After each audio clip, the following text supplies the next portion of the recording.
Today we are going to make a plaster mold so that we can actually do some paper casting with the plaster mold. So I'm going to kind of walk you through really quickly how to make a plaster mold, and then when that is finished we are going to pack pulp in it to make a paper casting from the mold. Okay? Basically, the materials that you need are some plaster of Paris or some model gyps here in Germany. You're going to need some water with some kind of measuring device on it, roughly. You'll need a bucket that maybe is not your dad's favorite bucket. You want maybe the crappiest bucket that you could find because you basically are going to ruin it. Even if you're the cleanest person alive, the materials that you use when doing plaster, you are going to get messy with them. You also will need some kind of gloves. The plaster will burn your hands. Also, some kind of dust mask so that you don't get it into your lungs. Those are the basic tools that you'll use to mix up the plaster, but also you're going to want something like Johnson's baby oil or some kind of oil. This acts as a resist for the plaster mold. If you have some ceramic tools, or if you're a dentist and you have some dentist tools, these are really nice for just kind of cleaning up your mold. Okay? So what we're going to do here today is actually make a mold from this mask. I want to make a bunch of paper masks, okay, that we can then paint and draw and then use. And so what I've done is I've just ordered some masks from the internet. They're just cheap plastic masks here, and I have blocked out these areas inside here, so the eyes and the nose and the mouth where there's holes so that you can see through it and breathe. While wearing the mask, you need to block these off. You need to basically make it so that the plaster does not fully encase this mask so you can pull it out. So I blocked these off with tape. Here is an example of a kind of plaster mold that I made yesterday. I didn't like how it shifted around, so it kind of, because of the weight of the plaster itself, shifted the mask, and that's why we have this kind of area that looks a little strange. This is the back side here, and you'll see how it works. So because there was some shifting, what I did was, after taping off the eyes and the mouth, I actually poured plaster inside here and took a form from the inside. So here you can see this is the inside of the mask. And I did this just so that I would have something to hold it into place as I was pouring the plaster over the top of it, okay? So what we want to do is we're going to have a frame. Here's kind of a real cheap, I just took a cardboard box from the mail and I duct taped it up a little bit. You could build one out of wood, you could build one out of plaster, you can build a box out of pretty much anything. So I'm going to take this, I've got a little bit of burlap that I put down on the ground. This helps protect the surface of the area. You could use cardboard, you could use wood. We have a lot of burlap around here, so we've got some burlap. And then I'm going to take my my frame and put it straight down onto the burlap. And then I'm going to take my mask, my substructure mask, and my mask. So I need something to lift it up. So it's not quite high enough, so I put something down, like a piece of wood. This is pretty good. Then I take my mask and I put it over, and that's perfect. So now I've got my mask in there, and it looks about good. You can see it. We've got some undercuts, but I think this is going to be okay. So the next thing I want to do is make sure that I'm wearing a dust mask. So I take my mask here, I put it on my face, and then I want to mix up my plaster. Now here I'm going to open my plaster in a paper bag. And using my gloves to protect my hands, I'm going to pour quite a bit in there. That's good. Pour it about half the bag. So you can see it's very dusty, and that's why we are wearing our dust masks. I have a mixing stick here, a magic mixing stick. Here I'm going to add water.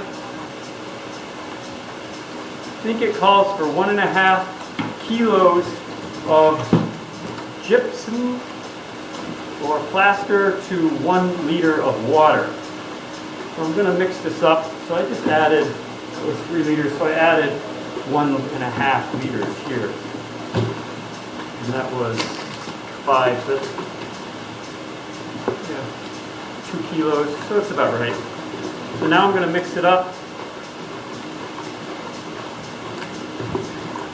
You can use a paint mixing bit on your drill. It would make it quicker. This has about a working time of 10 or 15 minutes, so it acts pretty quick.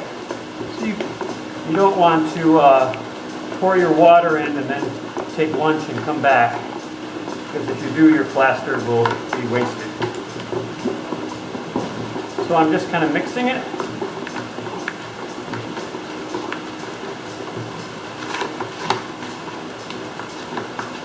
And it mixes pretty easy. I'll take my bucket away. Here.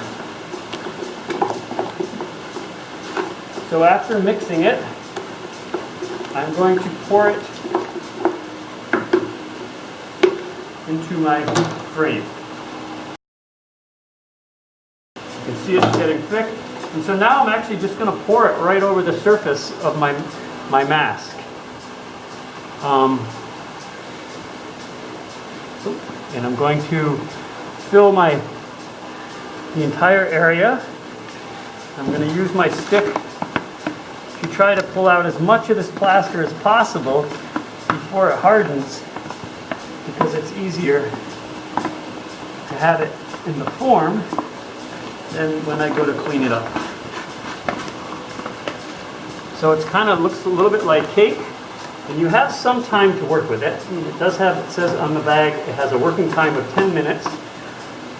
That working time means that it's slowly getting more hard as the time goes on. So it gets more difficult to work with, or I should say it gets more hard. Whether that's difficult or not is all what you're doing. So that looks pretty good. Then I have a spatula, and for what I've got here is actually, I want to make it thicker around where the face was, so and where the mask is, sorry. So I'm actually going to kind of pull the plaster up onto where the mask was, is underneath, I should say. And so I'm going to pull the plaster up. It's starting to get hard. And in this way, I'm hopefully building a thicker surface for the mask. See there, you can see that it's very thin. See, there's the nose from the mask sticking out. We don't really want that. We want that to be completely covered. So that's kind of an issue. Let's get this. You need a little bit more plaster in there.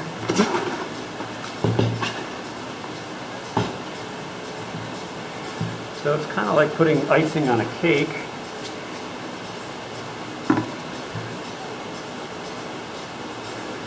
And just kind of mudding it along.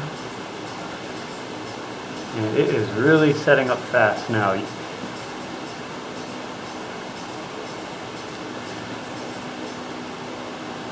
kind of want to keep, what I'm doing, I would like to have the square shape, because I would like to have the mask kind of coming out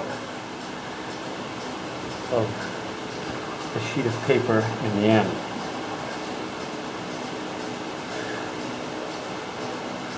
So that was about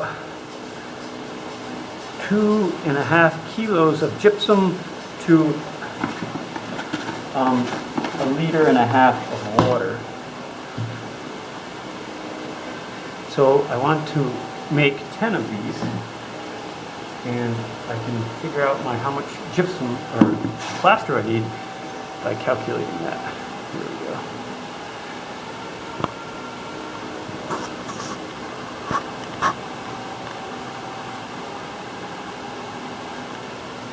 now what we're going to do, since this is pretty much set up, is we're going to clean up our tools as quickly as possible to get them so that we can use them again. And the key to this is just to get the plaster off and put water in there. And so we're going to let this sit for maybe 20 minutes or so, and then we'll be able to flip it over and remove the mask, and I will show you that once it's all set up. But now the plaster is getting hard, so we can't really manipulate it much more than we have, and we want to just kind of let it sit and harden, and I will show you that. Okay, so now I've waited a few hours for my plaster to set up, and so it's nice and hard, and I want to remove the pieces that I put into my plaster cast. So you see that the duct tape cardboard thing kind of popped right off. This is really one of the wonderful things about using duct tape, is that it acts as a resist. It's great for this. So you can see here is my cake looking thing. I'm going to take my piece of burlap and flip the whole thing over kind of gently, and then I'm going to rip the burlap right off. Okay, it should just peel right off. If you use cardboard, it should come off as well. Burlap is really nice to use because it's flexible.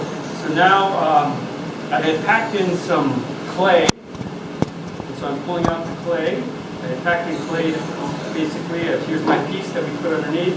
And now I got to take out my my plug, right? This is the underneath piece that was holding the form. So that's what all these components were for. Plug. And now we are going to take out the plastic mask itself. And it should pop right out. It did. You can see this is how we had it. And this little piece of clay was underneath here. Basically acted as a molding piece. So you can see there's my plaster mold, right? And now I'm going to actually go and use my dentist tools. So I've gone to my local dentist and I borrowed the tools that they use during the week.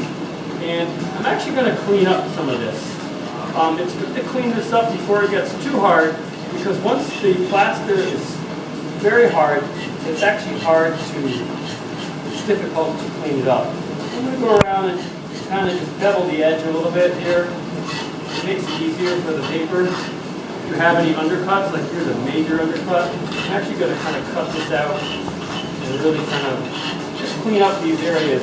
I also can go in here where I have the duct tape texture from the top of the mold. See, I've got some duct tape texture here where I taped it. It actually picked that texture up, and that will record. So I can actually use these tools to kind of reduce that or to chisel it away. And so these tools are kind of important for doing the touch-ups. And you can use something as simple as a spoon, right? So anything with a hard edge you can use to kind of whittle away at it. But if you know a dentist and they'll let you borrow their tools, you can use these tools here. So I'm going to kind of clean this up. And then I'm going to let it sit overnight, and then tomorrow we will pack in pulp. So I'll show you the next step tomorrow. We have our molds made. So here we have two of the masks that we made using the plaster, and we have one from the crocodile. And we've cleaned it up so that basically the idea is that we can pack the pulp in, and after the pulp is packed in and dried, we should be able to pull it straight out. And you don't want any undercuts or any curved pieces that will lock the pulp in. So that's clearly easier done with this mask. Super easy. These are going to be no problem. The crocodile is by far more complicated, and so we might run into issues pulling this out. The first time that we pack in the pulp, just so you know, it is kind of like the first run. So this is still a test. You would not jump in and assume that your first one is going to be your best one, because it'll pick up some plaster. There's still quite a bit of dirt and loose plaster in here. So your first one is going to pick up that as well. Any residual clay that might still be in there. So you can take a sponge if you want and kind of clean it up. Try to brush out or wipe out some of that clay that might be in there or loose plaster, but really it's going to come out with the first pull. So here we have some cotton t-shirts and things that we found on the street, and Csenge beat them for about 25 minutes. And so it's, and then she strained it so that it's not a really watery slurry, it's actually kind of like thicker. And this is basically what we want for casting. Obviously if we poured full wet pulp in there and it would just filled it up, it would take forever to dry. So we basically are going to strain some of the pulp down, and then we're going to grab little bits of the pulp. So something like this much, just a little dab. We're going to kind of squeeze some of the water out, some more of the water. We've got a bucket here for our water. And not a lot, but a little bit. And then I'm going to try to do this so you can see it. Then I'm going to actually kind of throw the pulp in. Okay. Squeezing some of the water out, and then you just kind of throw it in and try to cover the entire surface. Here I'm not even squeezing the water out, which means that I'll end up working more. I don't know if you can see that okay. So I'm just really just kind of throwing the pulp inside my mold. And I want to cover the entire area with this pulp in this way, okay? This is definitely the best way to get your pulp in there, is just throw it in. And the force of it is kind of splattering it and distributing it inside. It's getting more and more watery as I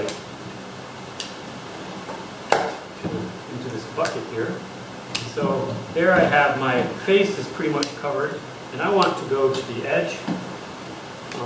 So I want to see what this looks like if I go to the edge. So I'm going to throw more all around the edge. But you could stop at this point if you just want to mask.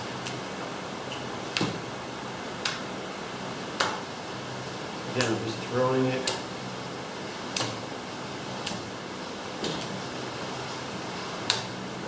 Okay, so I've gone pretty much all the way to the edge. I can look at it and see if I see any white where the plaster is. And if there is some kind of white areas, then I want to maybe throw some more pulp on there. You can clean up the mess here. But now I've got it thrown in there.